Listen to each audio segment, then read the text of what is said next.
Welcome to episode 35 of Soul Care with Stevie Boy. We're in Philippians chapter 3. We just last time finished one of my, I guess I would say, a concept I'm very passionate about, in where Paul wrote, "Only let us live up to what we have already attained."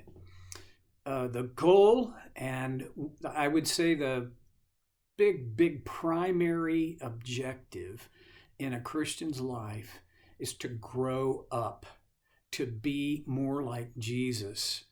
And how we do that is by living up to what we have attained. I'll say it again because it's more or less a mantra in my thinking and teaching is application is the destination for the information train. So if all we've got is information, it's just like running a train. We've got all this cargo. We're just going up and down the tracks. We have no particular destination. You don't grow that way. You grow by applying, by living up to what you have already attained. And then Paul goes on in verse 17, "Join together in following my example, brothers and sisters, and just as you have us as a model, keep your eyes on those who live as we do." That's a pretty strong statement. And honestly, it's a little frightening. It's a little daunting for me to think that Paul was able to say, hey, do what I do. Let me be your example. You follow my example. Live as I live. How's that sit with you? How's that working for you? I don't. There are times that I don't give enough thought to the fact that not only is my life mine to live, nobody else can live my life for me, and that's true, and that's important. Here's the second piece of that. For every Christian, regardless whether you're young in your faith or have many years of experience with Christ in maturity, you are somebody's example. There is somebody watching you. Now, if you're a parent, I just want to kind of camp out on this for a minute. Whether you want to be or not, you are your kid's first, strongest example of how a man or a woman engages with life.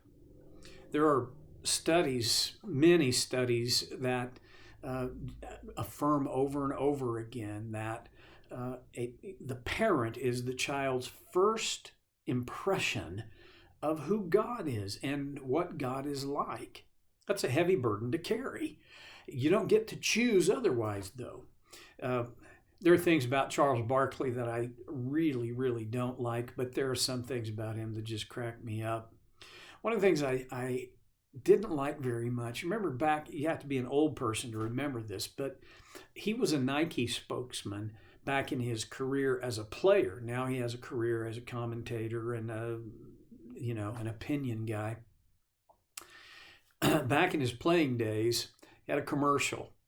And he came on, and you just saw just a headshot of him, and he said, "I am not a role model."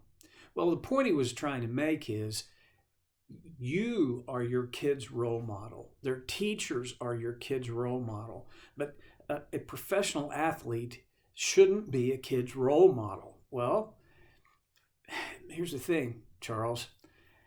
You may not want to be a role model. You don't get that choice, pal.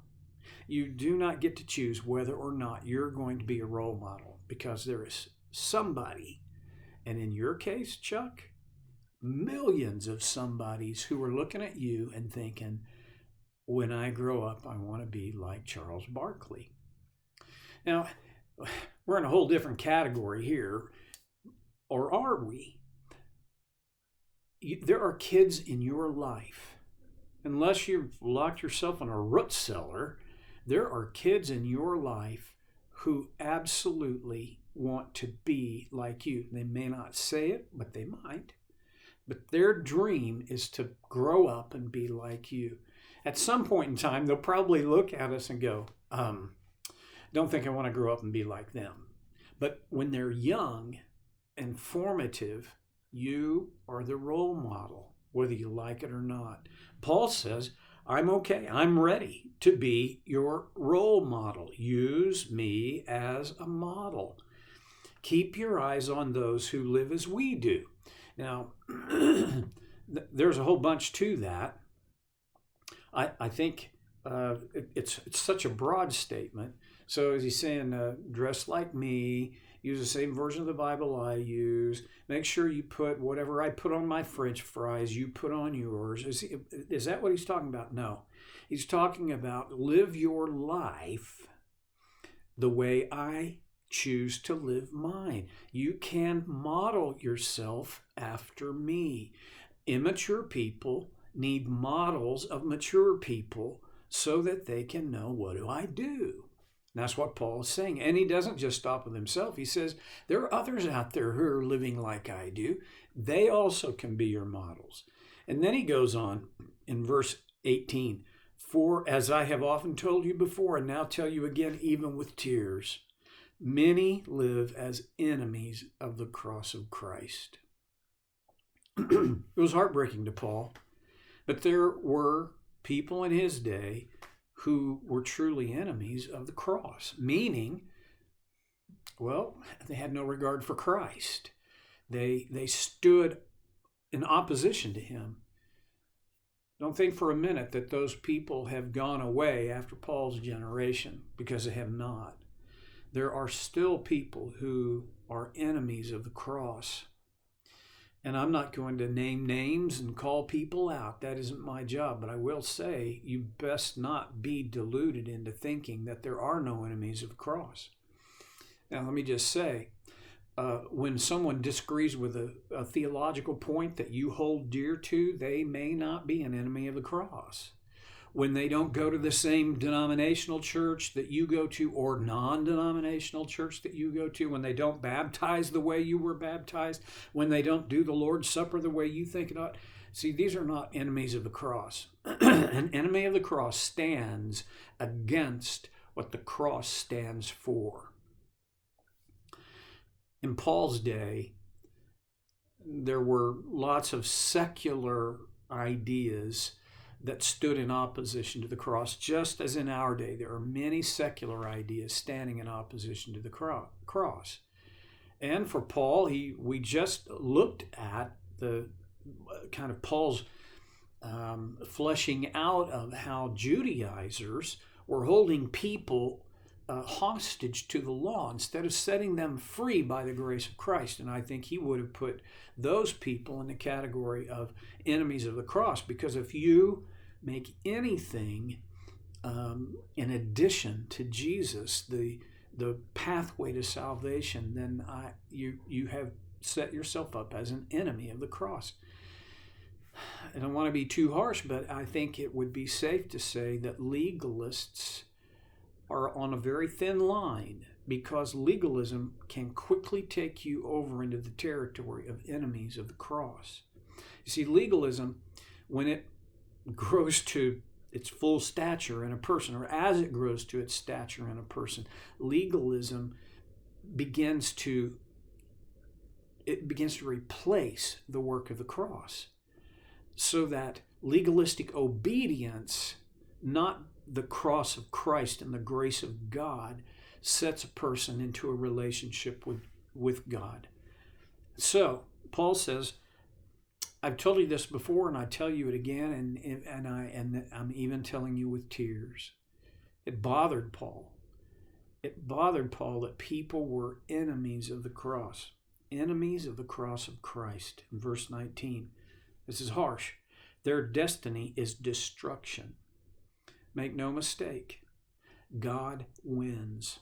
If you ever read all the way through the Bible, you get all the way to the end of Revelation, and I remember the first year I ever read through the Bible. It took me a year, and it was well worth it. I've been doing it for 40 years now, and when I finished it, I set the Bible down, and I thought, okay, I get two big messages.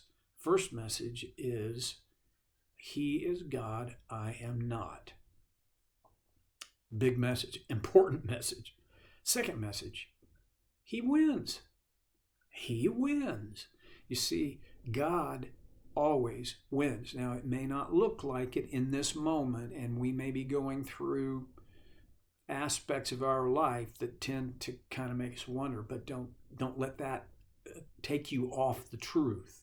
The truth is, he wins. Their destiny, these enemies of the cross of Christ, is destruction. Their God is their stomach. Because what is this about food? No, it's about appetites. I think what he's saying is they have their God, the thing that rules their life and guides their behavior. Their God is their stomach, their appetites. If I'm not a good faster, I don't fast very often, and when I do fast, it is a constant minute by minute struggle. And one of the things that I have learned about myself by fasting is that my God, my stomach is my God. I am ruled by my appetites. I'm constantly thinking about what I can get in my mouth and then into my stomach. I don't consciously think about it, but in fasting, it comes to the surface and I realize it in technicolor, panavision. My stomach is my God. I don't want to live there. I don't want that to be true of me. Well, their God is their stomach. In other words, they're ruled by their appetites, and their glory is in their shame. It is easy, and honestly, there's never been a generation when it hasn't been easy to look at the whole group of these enemies of the cross of Christ and realize that the things they revel in, the things they glory in, should be their shame. I have strong feelings, and I feel that these feelings are supported by Scripture, that living a homosexual lifestyle is a violation of God's design. It is a sin. People who have these urges and tendencies toward homosexual behaviors are not condemned. They are people who are loved by God. The thing the Scriptures condemn is the behavior, not the impulse, not the draw. And there are people who have those impulses and draws. And I can tell you from limited experience, but I do have experience and friends who have transformed themselves and have said yes to Jesus and no to the things that had been pulling them, drawing them for a very many years, and specifically in this homosexual behavior. That's only one. I think there are people who they revel in the fact that they can force people to do things that people don't want to, don't need to, and probably shouldn't do. That shouldn't be their glory. That should be their shame. Now look into your own life and think about it. How many of the things that you glory in, that make you swell with pride, are there any of those things that, well, you might not ought to be proud of? Well, I can't judge you. I can just tell you that the answer to that question in my life is, I'm afraid so. I'm afraid so. He goes on, their mind is set on earthly things. When a person has their mind set on earthly things, that could fall in at least two categories. One would be physical things, possessions, items, things you can buy or make or steal or be given, things. There's another kind of thing, though. That has to do with a frame of reference. If my mind is set on earthly things in the sense of frame of reference, what are the earthly things? Well, essentially, earthly things are all, number one, temporary. Think about this. If everybody should be learning something from this COVID-19 epidemic and outbreak. And I hope one of the things that our culture, and individually, I hope we have learned that most things are temporary. Your job is temporary. Your income is temporary. Your wealth stored away is temporary. Your health, it's temporary. Everything about earthly things is temporary. Is everything about earthly things evil? Well, not necessarily, except there are times when these temporary things become so important to us, we become so attached to them that it shrinks our field of vision so that all we think about are earthly things. And that's a category that Paul says these enemies of the cross of Christ are stuck in. Their minds are stuck in this rut of earthly things. Their mind is set on earthly things. You don't accidentally set your mind on earthly things. To set something requires intention. And it's funny, we sometimes think that we accidentally got this way in terms of earthly things and setting our mind and our frame of reference, but probably not. Even if we drifted there by choice. We made choices, and it may have been a little bit at a time, and a little bit at a time, and a little bit at a time, but now we're there. We didn't get there accidentally, folks. You may think you did, but you didn't. You got there by a series of choices. So here's the application, and I'm over time. What are you setting your mind on? If you want to put a cross-reference with this, you need to look at the first two verses of Colossians chapter 3, where Paul says, set your mind on things above and set your heart on things above, not on earthly things. How do you do that? Well, stay with us. We're going to talk more about that next time. For now, that's all I got. And it's more time than I should have taken. Thanks for hanging in there with me, and I'll look forward to connecting with you again on Soul Care with Stevie Boy.